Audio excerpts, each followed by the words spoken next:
अब आपको कुछ तस्वीरें और दिखाते हैं। एक तस्वीर उन रोते बिलखते लोगों की है जिन्होंने इस महामारी में अपनों को खो दिया है, और दूसरी तस्वीर आईपीएल की है, जहां हर मैच के बाद जीतने वाली टीम जश्न मनाती है, सेलिब्रेट करती है। होटल पहुंचने पर जोरदार स्वागत होता है। एक ही देश की ये दो अलग अलग तस्वीरें हैं, एक भारत है और दूसरा इंडिया है।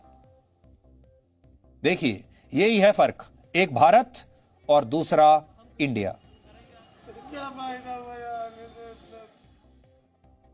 और ये तस्वीरें ही असल में सबसे बड़ी कहानी है, ये तस्वीरों में ही खबर छिपी हुई है। अब आप खुद सोचिए, जब पूरे देश में माहौल ऐसा हो, गमगीन हो, तब किसी को भी ये जश्न अच्छा कैसे लग सकता है। हिंदू धर्म के अनुसार जब किसी व्यक्ति की मृत्यु होती है तो परिवार में 13 दिनों तक नए कपड़े, खरीदारी और चूल्हे पर खाना नहीं बनता, शोक मनाया जाता है। वैदिक परंपराओं में जो 16 संस्कार बताए गए हैं, उनमें 16वां संस्कार अंतिम संस्कार होता है।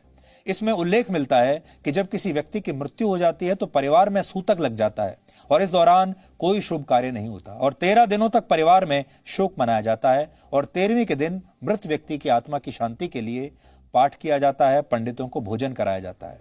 लेकिन संवेदनाओं से बंधे भारत में आज तस्वीर पहले जैसी नहीं है। सब कुछ T20 की तरह हो रहा है। आज देश में मौत और मनोरंजन आपके रिमोट कंट्रोल पर दोनों उपलब्ध हैं। आपके रिमोट कंट्रोल पर मौत भी है, एक मौत का बटन है और एक मनोरंजन का बटन है। आप जो बटन दबाएंगे, टीवी का रिमोट आपके हाथ में है। आप जब चाहे शोक में शामिल हो सकते हैं, जब चाहे खुद को मुश्किल भरे माहौल से दूर रखने के लिए, गलतफहमी में डालने के लिए आईपीएल की पार्टी भी देख सकते हैं, आईपीएल का मैच भी देख सकते हैं। दोनों बटन आपके ही रिमोट कंट्रोल पर हैं। हालांकि कुछ क्रिकेट खिलाड़ी हैं जिन्होंने अब आईपीएल से खुद को दूर कर लिया है, आईपीएल बीच में ही छोड़ दिया है, और इनमें से रविचंद्रन अश्विन, जो भारतीय टीम के मशहूर ऑलराउंडर हैं, वो भी शामिल हैं इनमें। उन्होंने कहा है कि इस समय जब उनका परिवार कोरोना वायरस से संघर्ष कर रहा है, तब वो उनकी ताकत बनना चाहते हैं। वो अब आईपीएल में नहीं खेलना चाहते, इसलिए उन्होंने आईपीएल बीच में छोड़ दिया है। अश्विन के अलावा ऑस्ट्रेलिया के तेज गेंदबाज एंड्रू टाई ने भी आईपीएल को बीच में ही छोड़ दिया है, और यह फैसला उन्होंने ऑस्ट्रेलिया की सरकार के उस ऐलान के बाद किया है जिसमें ऑस्ट्रेलिया ने भारत से हवाई उड़ानों में 30% की कटौती कर दी है, और आने वाले दिनों में कुछ और कड़ी पाबंदियां लग सकती हैं। यानी इन खिलाड़ियों को यह भी चिंता है कि वो अपने देश लौट भी पाएंगे या नहीं। अगर सारी फ्लाइट्स बंद हो गई तो वो न जाने कितने दिनों के लिए भारत में ही फंसे रह जाएंगे, और इसी डर से आईपीएल खेल रहे ऑस्ट्रेलिया के कई खिलाड़ी बहुत चिंतित हैं। इनमें ऑस्ट्रेलिया के स्टार गेंदबाज एडम जैम्पा और केन रिचर्डसन भी शामिल हैं। इसके अलावा इंग्लैंड टीम के भी कई खिलाड़ी आईपीएल खेल रहे हैं, और हमें ऐसी खबरें मिली हैं कि ये खिलाड़ी भी भारत में बढ़ते कोरोना संक्रमण को लेकर चिंतित हैं। उन्हें डर है अगर हालात और बिगड़े तो वो खुद कैसे बचेंगे और वापस अपने देश कैसे लौटेंगे।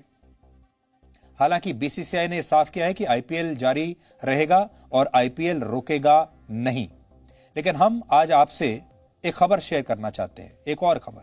आज ऑस्ट्रेलिया के तेज गेंदबाज और आईपीएल खेल रहे पैट कमिंस ने, मशहूर खिलाड़ी हैं पैट कमिंस, उन्होंने अस्पतालों में ऑक्सीजन पहुंचाने के लिए $50,000 यानी लगभग 38 लाख रुपए पीएम केयर्स फंड में आज डोनेट किए हैं। और यहां सवाल दान देने का नहीं है, यहां सवाल सहानुभूति और करुणा का है। एक विदेशी खिलाड़ी ने भारत के लोगों के प्रति यह करुणा दिखाई है, लेकिन जिन भारतीय खिलाड़ियों को इस देश के लोग भगवान मानते हैं, जिन्हें हमने सुपरस्टार बना दिया और हमारी वजह से आज वो करोड़ों रुपया कमा रहे हैं, हमारी वजह से आज वो भगवान की तरह पूजे जाते हैं, जिन्हें हमारे देश के 135 करोड़ लोगों ने इतना ढेर सारा प्यार दिया, उन्हें इतना बड़ा स्टार बनाया, वो इस संकट के समय लगातार बिना रुके आईपीएल खेल रहे हैं। और आप इस तरह की मदद के लिए उन्हें प्रयास करते हुए शायद नहीं देख पाएंगे। सोचिए, हमारे देश के कितने खिलाड़ियों ने जो आईपीएल खेल रहे हैं, उन्होंने सामने आकर किसी मदद की पेशकश की है। कितने खिलाड़ियों ने यह कहा है कि देश में इतना गमगीन माहौल है, मेरा खेलने का दिल नहीं करता, मैं ऐसे में आईपीएल नहीं खेल सकता, मैं अपने देश के लोगों की सेवा करना चाहता हूं। कितने ऐसे लोग हैं जो लगातार सोशल मीडिया पर आकर आपके साथ बात कर रहे हैं, आपकी मदद करने की कोशिश कर रहे हैं। हमारे देश में यह परंपरा रही कि जब किसी बड़े जन नेता का, बड़े नेता का निधन हो जाता है तो हमारा देश 3 या 7 दिन का शोक मनाता है। इस दौरान बड़े सरकारी कार्यक्रम नहीं होते और आपने अलग अलग समय पर यह देखा होगा, जब भी हमारे देश में बड़े बड़े नेताओं की मृत्यु हुई है, तब हमारे देश में लोगों ने ऐसे ही हफ्ते के 10 दिन के शोक मनाए हैं। 30 जनवरी 1948 को जब राष्ट्रपिता महात्मा गांधी की हत्या कर दी गई थी, उस समय देश में 3 दिन तक शोक दिवस मनाया गया था और कहा जाता है कि उस दौरान बहुत सारे लोगों ने नए कपड़ों की खरीदारी तक बंद कर दी थी, इतने शोक में थे। 31 अक्टूबर 1984 को जब इंदिरा गांधी की हत्या हुई, देश में 12 दिनों तक शोक दिवस मनाया गया और तब अर्जेंटीना के मशहूर फुटबॉल खिलाड़ी डिएगो मैराडोना के निधन के बाद केरल सरकार ने भी यहां तक 2 दिनों तक अपने यहां शोक दिवस मनाने का ऐलान किया था। लेकिन जब हर रोज कोरोना वायरस से हजारों लोग मर रहे हैं, तो शायद हमारे देश के खिलाड़ियों की संवेदनाएं कहीं मर गई हैं। आज परिस्थितियां बदली हुई हैं। आज आपके सामने टीवी चल रहा है, आप कोरोना वायरस की वजह से हो रही मौतों का शोक मनाना चाहते हैं या आईपीएल के मैच देखकर क्रिकेट का आनंद लेना चाहते हैं, ये आप पर निर्भर करता है। और हम बस यही कहना चाहेंगे कि हमारे अड़ोस पड़ोस में भी जब किसी के यहाँ कोई मृत्यु शोक होता है, तो हम उसके सामने ना तो सेलिब्रेट करते हैं, हम उसके शोक में भागीदार बनने के लिए उसके यहाँ जाते हैं। क्या हमारे देश के बड़े सेलिब्रिटीज का, आज आप देख रहे होंगे हमारे जो बड़े बड़े कलाकार हैं वो लगातार अपनी फिल्मों के प्रोमोज रिलीज कर रहे हैं, उनके लिए सब कुछ पहले जैसा ही चल रहा है। हमारे क्रिकेट खिलाड़ी लगातार आप देखेंगे खेल खेल रहे हैं और सेलिब्रेट भी कर रहे हैं।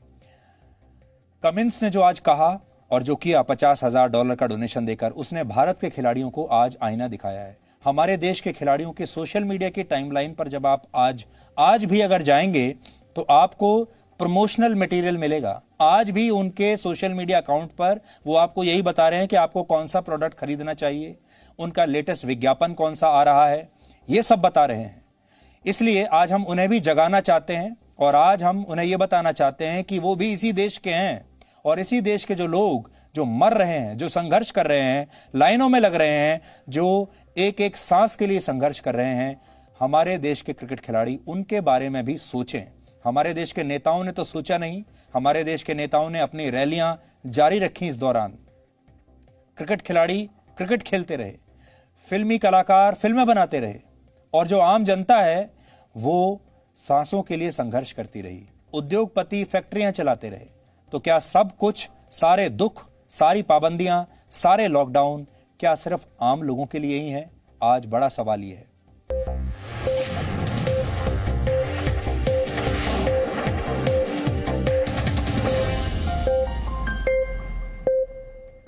Presenting B News app, available on Google Play and App Store. Download it now.